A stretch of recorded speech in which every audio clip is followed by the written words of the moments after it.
Hey guys, how you doing? Welcome to another edition of the Arsenal Future Show, Arsenal Future podcast, stream, content video. I hope you're all alright out there. You know, in North London here, it's becoming very warm. I think we're finally starting to see summer for what it is. Excuse me because I'm actually making some toast, so I'm going to be around the place a bit. The cooker's over here, and I'm making some toast because I'm very hungry. But like, you can hear what I'm saying and so on, and I'm focused on what I'm saying to you here now. Before I forget, don't forget to hit the like button and subscribe to the channel, share videos around, leave your comments down below. If you disagree with what we say, leave your comments. If you agree with what we say, leave your comments. And I apologize, I got a bump here, but I don't know, I woke up with a couple of mornings ago, and it was paining me. It's going down a bit now, but anyway, it's not worry about that. Yeah, so we're here to talk about Arsenal transfer news. We're going to be doing a lot of streams this week. We're going to be doing a stream very soon about the ratings. So we're going to be doing player ratings from the season. We're going to be doing a buy, keep, sell very soon. And there's some other videos in the pipeline in the next few days. And really throughout the whole summer, you know. So we're going to talk about the first one up now. We're linked with Benjamin Sesko. I hope I pronounced his name right. Benjamin Sesko is a Slovenian, and he's 21, just turned 21 years of age, and there he is up on the screen, as you can see. He scored 14 goals last season for Leipzig. He scored 14 goals last season out of 31 games, and that's quite good, for RB Leipzig. And Arsenal have been linked with him heavily. I'm hearing that Chelsea are coming into the equation now, but I'll take him. Some say he's a project signing. He's only for the next 4 or 5 years, but I'll happily take him. I've seen some of his YouTube reels, and he looks very, very dangerous for somebody so tall. He's 6'5". He moves like lightning. He's very, very quick off the ground, and he's got accurate shooting, I must say. And if you look at his goals ratio, I never realised that his goals ratio is quite good. I think so far in his career, he's averaging about maybe one goal every game and a half, one goal every 2.5 games, which is decent for somebody that young who hasn't got the experience. And we've been linked with him. Apparently, they're saying that, according to certain reports, you know what I'm like. I'm not going to, get excited until I hear the likes of Fabrizio. When Fabrizio comes out and announces it, or David Ornstein comes out and announces it, that's when I get very excited. When we hear from Fabrizio, here we go, then I'll get very excited. When David Ornstein comes out and confirms that we've signed him, or that we're in, concrete talks, and I'll get very, very excited. And so until then, I'm still a bit skeptical. But if anything, if the last couple of seasons of transfers is anything to go by, last season we paid £105 million for Declan Rice, and was on turnaround a toast. Yeah, and 105 million for Declan Rice. We paid 65 million for Kai Havertz. Many of us didn't want Kai Havertz. We thought, wow, 65 million for a player who's in the doldrums. But, it looks as though Mikel Arteta has been vindicated. We're going to also talk about Mikel Arteta as well. Is he the right man to carry Arsenal forward? But that's, for another stream down the line. So we talk about Benjamin Sesko. We're going to talk some more about these guys as time goes on. This is the first transfer show of many throughout the whole summer. So we're going to come again and talk a bit about Benjamin Sesko, more about his attributes. We're going to maybe give you some statistics, but this is just a basic transfer window news show for the time being, to keep the content going. The next up, we're linked to Victor Osimhen. Victor Osimhen plays for Napoli. We were linked with him last season as well. We were linked to him heavily last season, actually. But he stayed one more year after, they won the league, and his goals contributed to them winning Serie A last season. This season they've been appalling. They've just been outside. They've been more or less a mid-table side in Serie A. But Victor Osimhen is kind of like calling Arsenal to come and get him. He's making a plea to Arsenal to come and get him. And the fee I'm hearing would be at least £100 million. He had a poor AFCON, didn't he? He didn't do well in AFCON. And I remember hearing about, a lot of people, Arsenal supporters and non-Arsenal supporters saying that he's not the guy, he's not the one for Arsenal. But he's saying, come and get me. I'm even hearing that he's an Arsenal supporter. A lot of Nigerians, a lot of Africans are Arsenal supporters from when they were young, with the likes of Ian Wright and Thierry and so on. And they identify with the quite a lot of Nigerian players we've had and African players we've had over the last, I don't know, 30 years. So they kind of identify with Arsenal. Kanu, I'm sure would have been an idol of his. Maybe the likes of even Thomas Partey, who's playing with us now, Alex Song, those guys, you see. And there's many others. That's just a few we mentioned there. Victor Osimhen will cost about, I would say, probably 100 million. I don't know if Arsenal want to do that deal because they could get Sesko. I'm hearing that Sesko could cost anything between £55 million and £60 million. You know, I'm hearing that they've got a certain amount of time to actually activate a clause.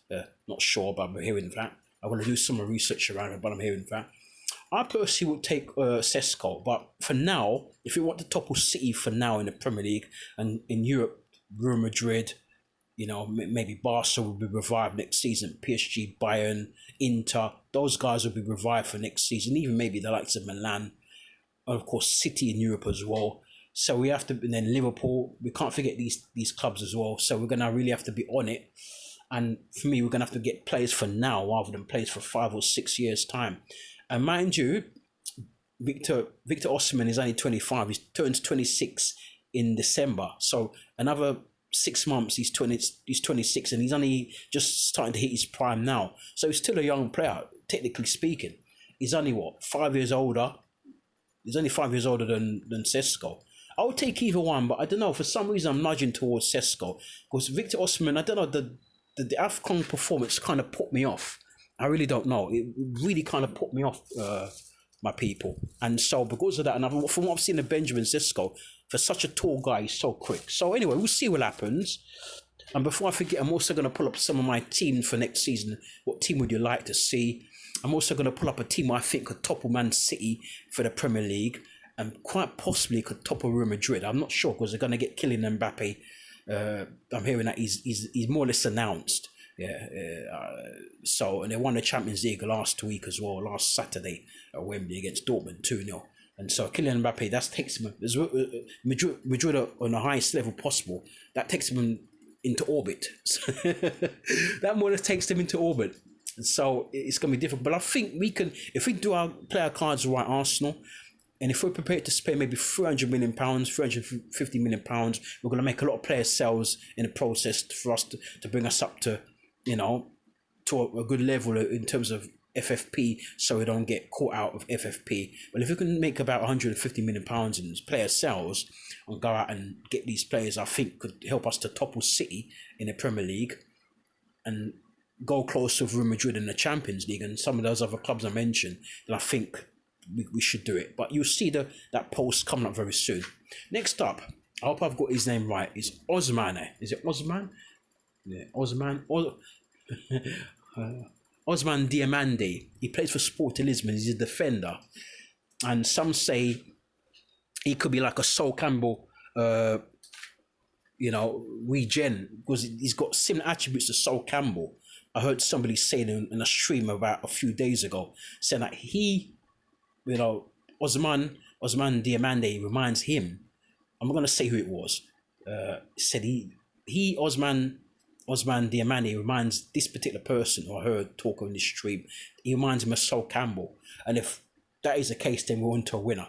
I don't think he's going to nudge out Saliba and Gabriel, but he could be. You never know. Gabriel's 27 this year. He's 27 at the end of this year. 27, maybe. Realistically, he's got 4 more solid years at the top, and Diomande is only 20. So he's 7 years younger than Gabriel. You never know. In a few years' time, he could probably replace Gabriel. Or if Saliba gets picked up by the likes of Real Madrid, he could be Saliba's replacement. But I would love to see, him push both Gabriel and Saliba, and maybe even force his way into the side. Maybe down the line, you never know. He could probably play alongside Saliba for the foreseeable future, or certainly in a year or two down the line, Because Gabriel, I think he's cut out those mistakes. He used to make a lot of, we used to call him, what did we used to call him again? The name eludes me, but we used to call him, he was always like a calamity, always like an accident waiting to happen. But I think he's gotten over that now. Gabriel, he's making less and less mistakes now. I think 3 or 4 years ago, even up to a couple of years ago, even up to maybe last season, he made a number of mistakes. But I think this season just gone, when we just missed out to Man City, I think he's making minimal mistakes in defence. And so, Bozo Gene, that's the one. Bozo Gene. We used to call him the Bozo Gene. Gabriel, or Calamity Gabriel, because he made quite a lot of mistakes, in terms of, defensive, defensive lapse of concentrations and defensive errors. Someone's costing us some serious goals and some serious games and some serious points and so on. But anyway, that's the third one we got in the bag. The next one up is Xavi Simons. We're linked with him in a big way. I like Xavi Simons. And he could play anywhere in the front line. He could play on the left. He could play on the right. He could play through the middle. I think sometimes he played through the middle for PSV when he was at PSV. And I remember they played against us in the Europa League a year or two ago. And he ran rings around our defence. He's excellent. He's one for the future. I think he's 21 this year. I remember when he was a little kid at PSG. I can't believe the transformation in terms of growth and so on.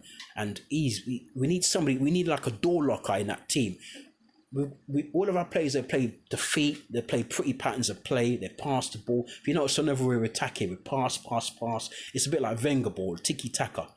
I think we need someone who can get the ball and dribble past a couple of players and make some openings for us, make some openings for our other four players like Kai Havertz, maybe Gabriel Jesus, the likes of Saka, Martinelli, and if we get the likes of Osimhen or Sesko in, and so on. And even for himself, we need somebody who can unlock the door, somebody who possesses a bit of unpredictability, a little bit of flair.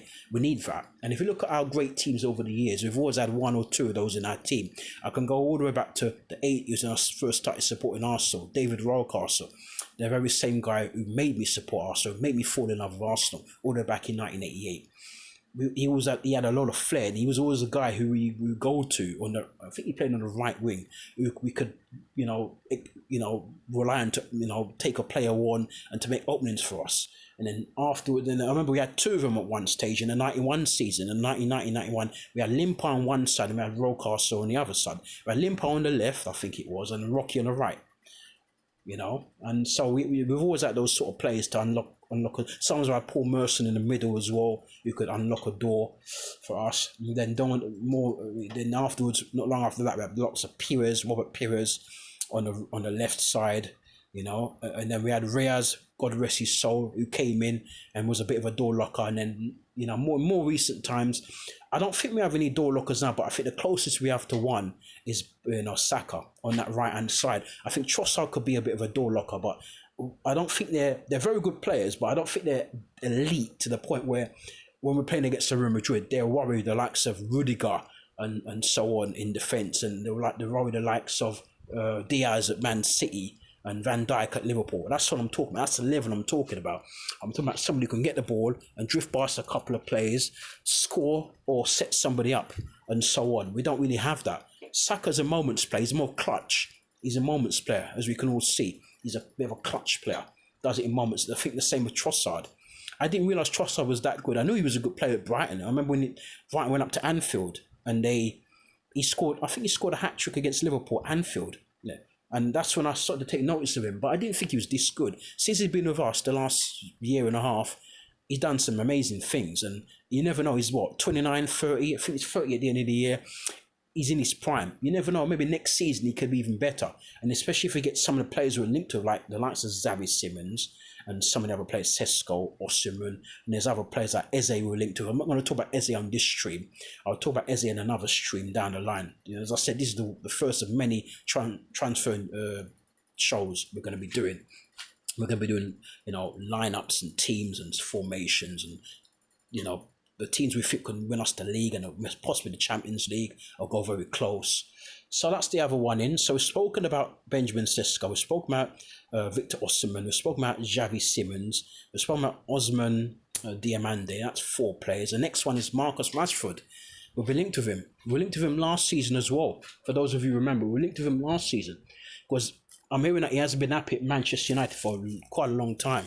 He's been very unhappy. You can see by the body language that he he projects when we watch the games on TV. His body language is like he's slouching and he's like he's, he's gone through the motions. He's 26 now. I remember when he first came on the scene for Man United, he was exciting. And then for me, the last couple of years, he's kind of like, gone backwards. He's taken a massive step backwards, He's slightly, I say regressed. I wouldn't say he's regressed, but he's not on the same form he was, say, a couple of years ago, 2 or 3 years ago. And that's hence why he's not in England's squad for the Euros coming up in Germany. And by the way, we're going to try and do some live games for the Euros on this channel. Arsenal Future. Keep subscribing. Don't forget, it's free to subscribe to this channel. You don't have to pay a penny. You don't have to pay a penny to like the videos, to leave your comments. It's all free, and so on. So if you're worried about if you have to pay to subscribe, not at all. And that's Marcus Rashford. We know a lot about Marcus Rashford already. I can't remember how many goals he scored last season. I think he scored about 8 or 9 goals last season, but he had a poor season by his standards. I don't think he's that player I was talking about a few minutes ago about who could unlock the door, for other teams' door. I don't think he's that player. He's more like Martinelli. I think out of him and Martinelli, I think he's a better player than Martinelli, because just by the mere fact that he's got more experience than Martinelli, there's about Martinelli is 23, Rashford is 26. So there's 3 years between them. 4 years between them. And so 3.5 to 4 years between them difference. And Rashford has been on this team a lot longer than Martinelli. Rashford's played at major tournaments. He's played more games. He's more of a seasoned player. I think Martinelli, when he gets to Rashford's age in a 3 or 4 years' time, he needs to work hard, because last season was very disappointing. And then towards the end of the season, he picked up that foot injury up at Sheffield United and a 6-0 win. And so, and when he came back, he never looked the same. He looked totally out of it.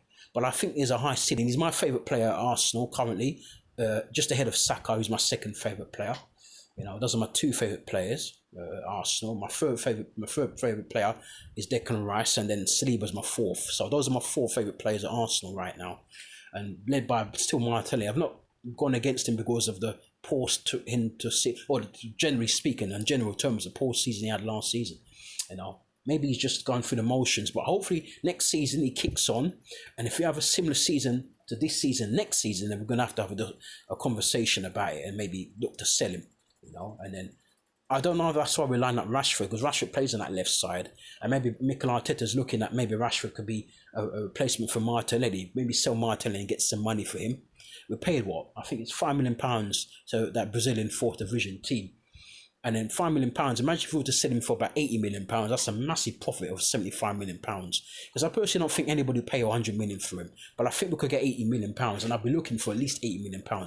But if he has a great season next season and he starts scoring goals left, right, and centre, he balls out like he did when he first came, and he starts doing some wonderful things like he did a few seasons ago, and then maybe we're still looking to sell him on. I'll look for about 90 to £100 million, because he's 23. He's still got age on his side. So Marcus Rashford is the other one. As I said, Mikel Arteta, I heard, likes him a lot, and some of our fan base have warmed to him. They really want to see him, and so on. I know the likes of Curtis Shaw likes him. Don't forget to check out Curtis Shaw TV and subscribe. One of the best YouTubers for me in the world, not just from England, but in the whole wide world. A nice guy as well, very humble. And maybe one of these days when we set the channel, when we start to set up live streams on there properly, when we start doing live streams on there properly, then we try and get the likes of Curtis Shaw on, because he's an ex-pro and he knows his football, and he's a nice man. And then so we've got another player to go through. We've got another player. We've spoken about those 5 players we've gone through. Who's the other player we're going to go through now? I picked out 6 players. We've picked out Victor Osimhen, Benjamin Sesko, Xavi Simons. We picked out Osimhen Diamande. We picked out Marcus Rashford. And of course, the next player, Bruno Guimaraes, will wait for another stream down the line. We'll speak about Victor Guimaraes down the line, and 1 or 2 other players we've been linked with. But of course, this guy here, I think Arsenal, this is a no-brainer. Youssouf Fofana from Monaco, French international. We're probably going to see him play for France. I don't think he starts for France, but he'll be on the bench and in the squad. He's been picked by Didier Deschamps. to play for France, and the Euros coming up in a couple of weeks' time. And I saw, all I'm seeing of this guy and hearing about this guy is good things. All I'm hearing and seeing is good things, good to great things. Somebody said that he reminds them of, Marcel Desailly. For those of you who don't remember Marcel Desailly, maybe you're a bit young, go into YouTube and look up, just type in Marcel Desailly highlights and you'll see very, very robust, very, very strong, well built. Desailly was 6'2". I think Fofana was either 6 foot 6'1", so Desailly is slightly taller. They're about similar build, but I remember Desailly was massive. He was a massive build, absolutely massive. He was a man mountain, and then he played for Milan, won a European Cup. It's now called the Champions League, but at the time it's called the European Cup back in '94 when they battered Barcelona in the final. For me, the best club side I've ever seen. And maybe one day we'll talk about some of the best teams and some of the best players I've ever seen, because people email me and text me and ask me to do these things. So I always do what you want. I do some of the things I like to do, but at the end of the day, it's your channel. And when you ask for something, we try and do it. We try and do the research, or if we know the thing already, we come out and we give it to you.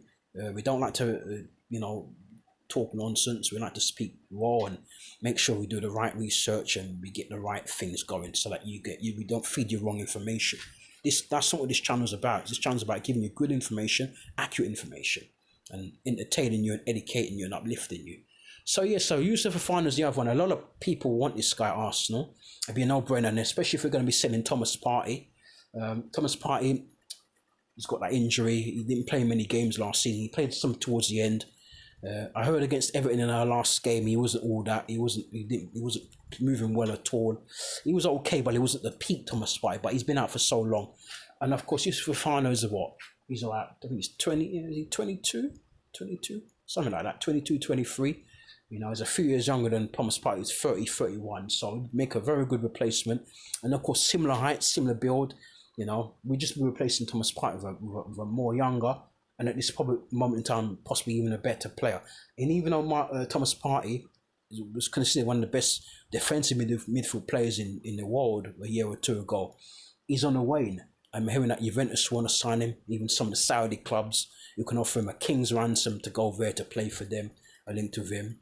And them even knowing that there might be an option to keep him one more year. But I personally think if the likes of Fofana is on the market for as little as I'm hearing as little as £20 million, it's a no-brainer. We should just go and get Fofana.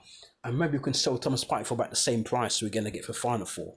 So there again, we've more or less, level the books, balance the books just right there with a younger player. And we need to go forward because City are strong. City are going to go big. I'm hearing that they're linked with Musiala, Wirtz to Leverkusen. Of course, Musiala plays for their rivals Bayern Munich and so on, and they linked to some other players as well. And so, they lost out in the Champions League last season this season just gone to Real Madrid. I mean that Pep is fired up. He wants to restore City back up there again to go back and win the Champions League again, and of course to retain the title. So we've got a battle on our hands. So we need to get the right players in. We can't dilly-dally. We're going to be very quick. I'm hearing that we want to sign Sesko before the Euros start, so he doesn't get unsettled because he's going to be playing there for Slovenia. So let's hope we can do it. So as I said, don't forget to smash a like and subscribe. Thank you so much for your participation, for your attention. I'm focusing on my toast over there. So we'll talk soon. And as I said, look out for the content coming up your way in the next week, in the coming weeks. I don't know if we're going to be here every single day, but we're going to try and do as many as we can because we've got so many ideas. We've got so many, so much content we want to pull out there for you guys. And now it's transfer season. We don't want to let you down. We want to be on the ball, and anything that comes up, any breaking news, we're going to be onto it. We're trying to set up the live link, the live stream, but at the moment we're having issues with the PC. So that's why at the moment we're just doing, recorded content and shorts. You take care of yourselves, and I'll speak to you soon. Adios. Bye for now.